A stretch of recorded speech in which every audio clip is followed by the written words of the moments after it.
It's the EP Podcast. Evergreen Park. Sitting down here at the 9-foot homemade oak bar, we have a treat first-time guest, a guy who, I gotta be honest with you, I don't know how we didn't cross paths at least once in our lives as we sit here. I've been doing this podcast for 6 years, but like, for example, you went to the University of Illinois at Chicago. I did that for a year before I went down to UIC. You live over in Beverly. My sister lives over in Beverly. You got an office in Evergreen Park. We do the podcast here in Evergreen Park. And we both worked at some point for the Cook County Sheriff. It looks like we overlapped for a couple of years. Senator Bill Cunningham is down here. How are you, sir? I'm doing great. Thanks for having me on. That is, we were talking about this before we started, how we've been around each other, but haven't met until now. I was thinking if you were doing dispatch in the sheriff's office. So I was the press secretary for 16 years. And then the last 4 years, I was Tom Dart's chief of staff when he became sheriff's. So the dispatch people oftentimes would wake me up in the middle of the night when something bad happened. So I've done that before, yes. Especially when I became like the midnight supervisor for the last 4 years that I was there. I actually woke up the sheriff one time directly on something because I looked at the thing and it was like, for something this bad, you just call him. So I've done that before too. And it's a weird thing to get that call at like 2, 3 in the morning. And I always thought to myself, I mean, that's an interesting job that you had before you became a state senator, because you're getting a call where something really bad has happened. That's right. Yep. And the press is already probably aware of it. And you're waking up out of a fog. You're getting the details. You're absorbing it.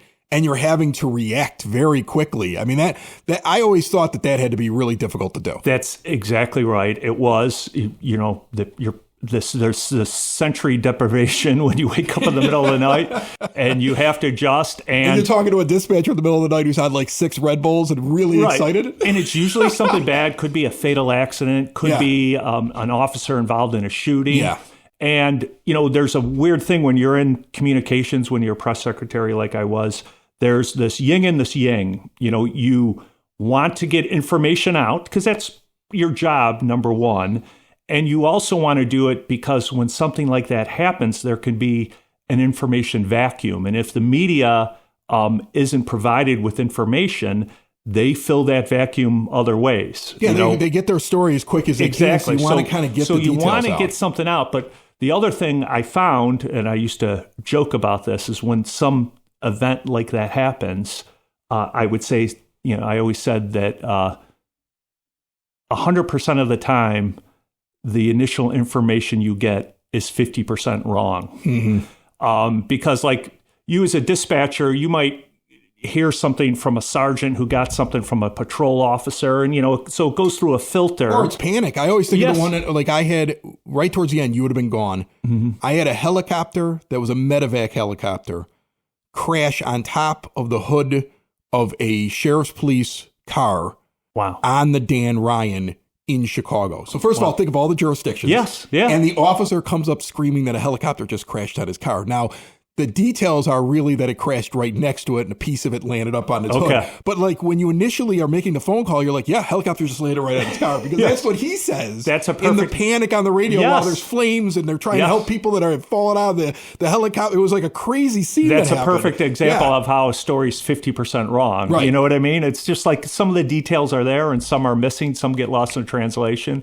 So that was always the pressure of having to get information out. And so you had to be a little bit guarded about it, but you wanted to get information out so people knew what was happening, but you didn't want to have to come back later and have to correct things.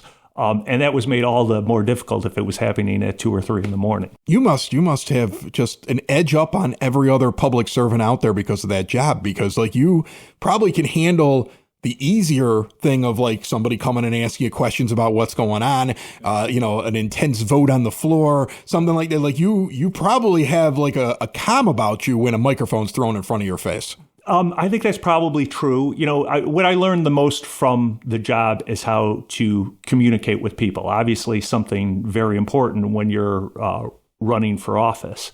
The weird thing about it, the adjustment that I did have to make once I became an elected official, is I had to talk about myself, and what I thought. And that was not anything I ever did when I was doing communications for the sheriff's office. So I did have to make that pivot. but it does prepare you for having to think quickly, having to articulate your thoughts and real quickly, sometimes without a ton of information. So, as I mentioned, you live over in Beverly. Mm-hmm. Your area, it's the 18th district. You're a state senator. And I'll be honest with you. Some of my questions are going to sound like I'm asking you civics questions because I was thinking to myself today. I have a very good understanding about what a House of Representative member does. Mm-hmm. One, my mother ran for it at one point when I was a kid, so I understood that a little bit more. Yeah. And our mayor here, Kelly Burke. Yes. State rep, yep. Right? So I've had a very good understanding of what she does, especially as she became mayor and even before she did that. Right. And I was like a history minor in college, so I have a good idea of like U.S. government. Mm-hmm. But state senator, I may sound stupid here as I ask you a question. So you're in there, you're covering a big area. You've got Beverly, Evergreen Park, Mount Greenwood, Morgan Park, where I used to be. I used to be over at 80th and Spalding. What is that? Auburn, Gresham. Yep. I have parts of Auburn, Gresham. You've got not that, there, but and then you're out in the suburbs. Worth, Palos, Orland. Yep. You've got a big area Yeah. and very different areas, right? Like my kid's learning how to drive right now, and he's noticed the difference of driving in those city urban areas and being out in Orland, and the people all have different concerns. So how do you navigate that? Because that's a big area with people that have different things on their mind. It's a diverse area. You're right. It's a big swath. So there's about 216,000 people live in every Senate district. There's 59 Senate districts in the state, 118 House districts. And one of the easy ways to visualize this, you brought up Representative Burke. So every Senate district has 2 House districts within it. So It's double the size. Representative Burke represents the north side of my district, and Mary Gill is a representative on the south side of my district. We work together a lot because we share all the same communities. We're all nested in the same district. And my district, as you said, very diverse. So as far northeast is about 84th and Ashland in the city. As far southwest is about 143rd and Wolf Road in Orland Park. So there's a lot of diversity, a lot of different interests in that area. But there are a lot of things, too, that people have in common, whether you live on 94th Street in the city of Chicago or 94th Avenue in Orland. There are a lot of shared interests. People want to make sure that they're getting value for their tax dollars. They want to make sure their schools are well run and well funded. Those are things that are sort of universal. So even though there are some big differences in my district, a lot of the core things people want from state government are the same. Well, one of the things that I've actually been explaining to my youngest son, my older guy who's 16, he's already heard me say this. My daughter is in college. She's heard me say this. But the little guy's 9. And they're talking a little bit about, the elections coming up. We got this big national election, all this other stuff. And he was asking me questions like, Dad, what are we? Are we a Republican? Are we a Democrat? And my response back to him was, your dad's a little different. I'm one of these guys that really believes that the stuff that's on the lower level makes more sense. Mm-hmm. The impact of my local government going up is more impactful than what's going on nationwide to me. I really felt that after COVID, right? Yep. Even during it.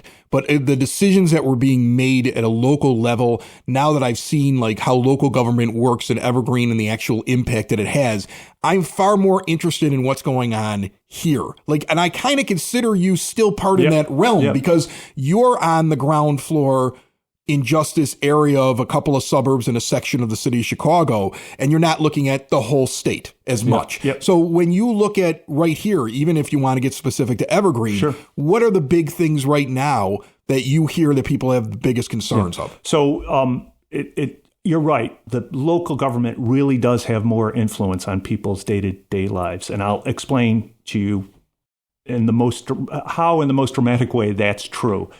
Property taxes. Okay, if I go around here in Evergreen Park or anywhere in my district, and I do this, knock on the doors, talk to people, what's on your mind? The majority of people at some point or the other will mention property taxes.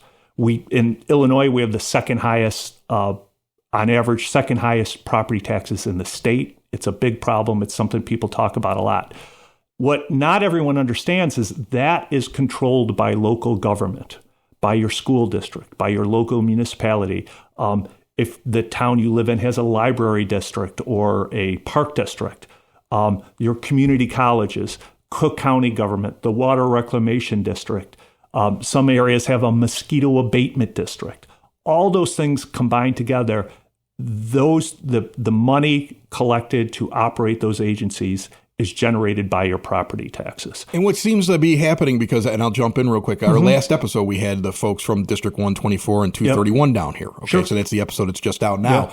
And they were talking about like, hey, there's a cap. Like it's 5%. That's right. Like we're not really going, hey, we want to build a stadium, so we need more. It's just kind of a formula that occurs, and then they actually seem to be trying to give some of it back because they understand that. But it's kind of a weird thing with property taxes, if you don't mind me saying. Sure. I mean, like you have this home, you take care of this home, you're in this neighborhood, it's a good neighborhood, you're happy in your neighborhood. And then the property taxes may price you out of the neighborhood. And then you may see a change in the neighborhood because people are like, I can't do this, I got to move someplace else. Right. And what you run into is that people are happy with their homes, are happy with the things that are growing and that it's getting better, but then you don't really see the value when your home is all of a sudden assessed for more. Like the thing that drives me nuts is that I know that every couple of years I'm going to get a letter that says you owe more money. And then I know I'm going to go pay somebody a percentage of what they're going to save me to reduce my property tax bill. Now, you don't have to do that. I know, but they do it all the time. Like I did it on my own one time, and the amount of time that it took me to do it, it felt like it's worth giving them a little bit just so I can get this off my plate. I'm not saying you have to do it that way. But a lot of people do. But I've done it. It feels like it's almost like this thing that I expect. It's like an extra thing that I know is going to come every year. And I kind of laugh to myself, like they're always higher than where they end up. I just have to appeal. And I wish that the process would be streamlined a little bit more. If they're always wrong because I'm always winning an appeal, can't we do this a little bit better? Yeah. You know, that's it's my a completely legitimate concern because it seems like it's a default sort of system. Like, well, nothing happens unless you complain, right? Like, or file an actual appeal. So one of the things, this is, as I said, those property taxes are set by local government. State government, the legislature, has tried to put some brakes in place. You mentioned those caps. That's what the state has put in place, put a cap on how much local governments can raise a tax rate without going to a referendum. Sometimes you'll see referendums from school districts about exceeding a cap in order to collect more money. So that's a break that state government has put in place. I do want to say, though, one of the reasons why, and this we could talk about this for hours. Oh, I know. You know, but one of the reasons why the state has, in Illinois, we have such a high burden on property taxes is because state government has not properly financed education over the years. And a lot of states, the state government, through whatever taxes the state collects, which is usually income tax and sales taxes, they use that to fund education at a higher rate than we do in Illinois. Illinois really relies on property taxes to fund education.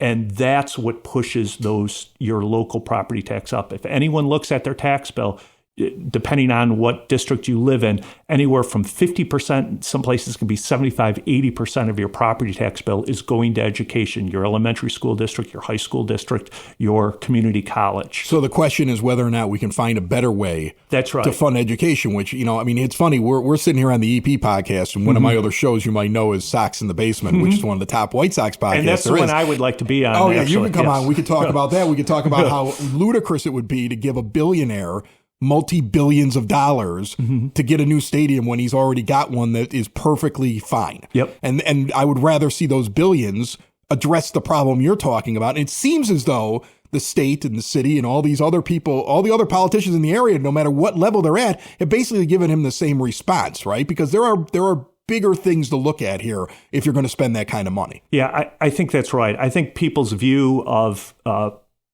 tax subsidies for stadiums is in a completely different place than when it was in 1988 when the White Sox got funding to build new Comiskey Park, or even in 2001 when the legislature passed a bill to help the Bears renovate Soldier Field.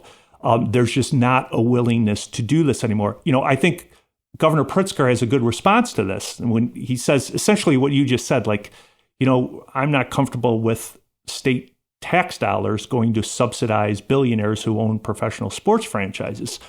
He often adds the caveat that, you know, we in the state and local governments do this too. We often provide tax incentives or infrastructure upgrades. You know, if you're going to build a a shopping mall, no one's building shopping malls anymore, Right. but if you did, the state will pay to reconfigure the intersection and put up red lights to make it easier for people to get in and out of that shopping mall, because there's a public benefit to that, because tax dollars are being collected in the shopping mall. So we can always do those kind of things. And I think we can do that too for a new stadium. Yeah, but here's the thing. Like, think about what he did in that area that he's in right now, right? Mm-hmm. He's been there for like 30 years or so, mm-hmm. right? And he's got big, giant parking lots around it. And so do you really think local businesses are benefiting from his team? I know that the businesses I know down there that I do business with all took a huge hit this year because he didn't field a good team.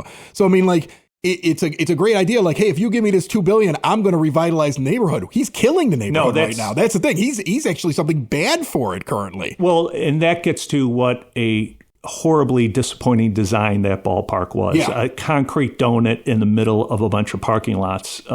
The last of that kind of stadium built anywhere in the country. Since then, stadiums have been built and they try to integrate in the neighborhood around them and be part of the neighborhood around them. And there's value to doing that that generates more tax dollars. The White Sox did not do that when they built New Comiskey Park. They did that intentionally. It was a horrible mistake. And now you see Jerry Reinsdorf and others saying, well, no, we want to go closer to downtown and build a Camden Yards style park, which they could have done in the late 80s, early 90s, and chose not to. You could take one of those parking lots and turn it into a little village and all that. Like, there's a lot you could do. You could, and people have made proposals like that. And actually, those parking lots are owned by the state. Okay. The Illinois Sports Facilities Authority owns those lots. So that can be done. And there are people at the ISFA who are looking at those things. Now, the contract with the White Sox is such as that there has to be agreement. But the rent between the ISFA and the White Sox, the rental agreement, the lease, I should say, is up after the 2029 season. If the White Sox do stay there, I think that's something that should come into play.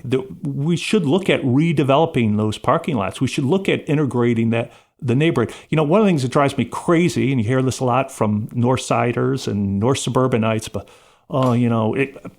Rob Manfred, the commissioner of baseball, said this today. Like, there's problems with that neighborhood. There's nothing wrong with that neighborhood. Bridgeport is a great neighborhood. It's a great neighborhood. That was the most ridiculous statement I've ever heard. It could be better if you found a way to do a better job of integrating the ballpark into the surroundings. Something they did not try to do. In fact, they tried to do the exact opposite. They built a cocoon to wall the ballpark off from the neighborhood. That's something I think we should think about doing. And it's something that, like I said, that's state-owned property. The state owns the stadium. The state owns the parking lot. They have an agreement with the White Sox that gives them a lot of veto power over what goes there. But I think we should look at this 2029 end of that lease as an opportunity to make some changes there and improve the ballpark and improve the ballpark experience. It feels like if they're still going to be playing there. It feels like something a new ownership group, which I think that's a bunch of bull, but I think a new ownership group, if you were to sell or if somebody eventually would end up buying it, should know that there is that ability to go and do those things with that stadium. They don't need to leave. And the White Sox recognize that now. One of the reasons they want to go to the 78 is to be integrated in that community and to have bars and restaurants and a whole neighborhood effect. Right. They blew that last time. I think they can fix it if they wanted to and they work properly with the state on it. They could. But all these owners now, they want an experience. They want the ballpark with bars and restaurants all around. It's, not as organic as, say, it is at Wrigley Field, but other franchises have done this and have done it successfully, and we should do that here, whether it's in a new park or a reimagination of the existing park. All right, we got on to the White Sox because obviously the two of us are fans and the two of us have things to say about this. Yeah. All right, but let's get back on Evergreen Park real quick before you leave. Your offices are here. Mm-hmm. I would imagine that you pay pretty close attention to things that are going on in the village and things like that. So, yeah. And, I've lived my whole life in Beverly, right next door to Evergreen Park. I married an Evergreen Park girl. My wife, Julie, grew up at 95th in St. Louis. My daughter just got engaged. She's lived her whole life in Beverly. to an Evergreen Park boy.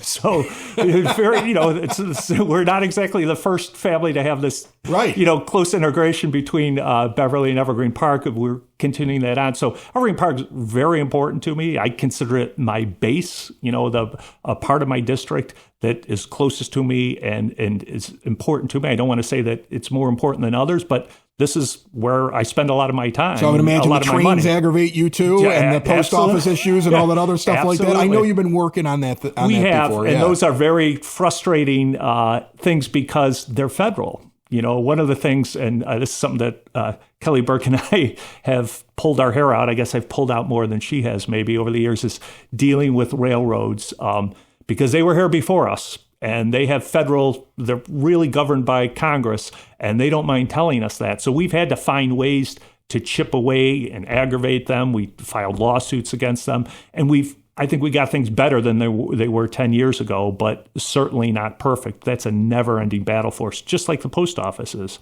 run by the federal government, but something we hear about our constituents about a lot and react to. Some things we can't do a lot about, other things we can. Like we talked about the school issue, and you might have talked about this when you had the people from the districts. And one of the things that I want to point out that is really unique to this area, it's only really happened in about 20 or 30 school districts in the state. When we put together a whole new education funding formula back in 2017, we created this pot of money, the property tax relief pool, that allows districts, it's a complicated formula, but that are doing what they're supposed to do as far as the state sets goals for how much you should be taxing, how much you should be spending on students. And if a district does that, they can apply to this pool of money that comes from the state and allows them to essentially rebate that to their taxpayers. As I said, there's only about 20 or 30 school districts that have been able to qualify for this. Evergreen Park High School District and Elementary School District at various times have been able to do it. Oak Lawn has too. It's been a real success for our part of the district. And it's one of the things I know that Kelly and I are most proud of from our tenure in Springfield, that we've, because the schools here are run right, they do things right, have been able to apply for extra state funding, and it's money that goes right back into the pockets of the taxpayers. So that's something we're most proud of that we've worked on over the years. Awesome. Senator Bill Cunningham, I could sit here and talk to you for hours. I think come you and back I for a White Sox. Yeah, come on for the White Sox show, and we'll have you back out here. And next time we'll do it in the evening. I'll pour you a beer. Sounds like a plan. Count me in. Awesome. Senator Bill Cunningham is located. His office is right along 95th Street, so he's easy to find here in Evergreen Park, and nice enough to come on the show. Thanks so much. Thank you. It's the EP Podcast. All things Evergreen Park. It's the EP Podcast. Evergreen Park.